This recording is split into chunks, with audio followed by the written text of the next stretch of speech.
Hello बच्चों, let's see this question. This question says a body is dropped from a height h. When loss in potential energy is u, then its velocity is v. The mass of a body is.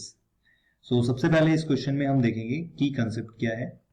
The key concept of this question is energy conservation, mechanical energy conservation.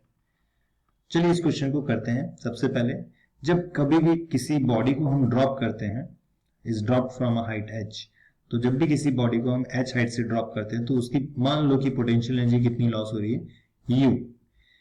अब ये जो u potential energy जो loss हुई है वो kinetic energy में convert हो जाती है जस्ट बिकॉज क्योंकि यहाँ पे ग्रेविटेशनल फोर्स लग रहा है. केवल ग्रेविटेशनल फोर्स अगर लगता है तब हम बोल सकते हैं कि मैकेनिकल एनर्जी कंजर्वेशन लगेगा. क्योंकि ग्रेविटेशनल फोर्स क्या है हमारे पास में, कंजर्वेटिव फोर्स है. Gravitational force is a conservative force, that's why energy will conserve in each step. तो यहाँ पे अगर पोटेंशियल एनर्जी लॉस हुई है u, तो वो काइनेटिक एनर्जी में गेन हुई है. तो मैं लिख सकता हूं energy potential energy loss is equal to kinetic energy gain.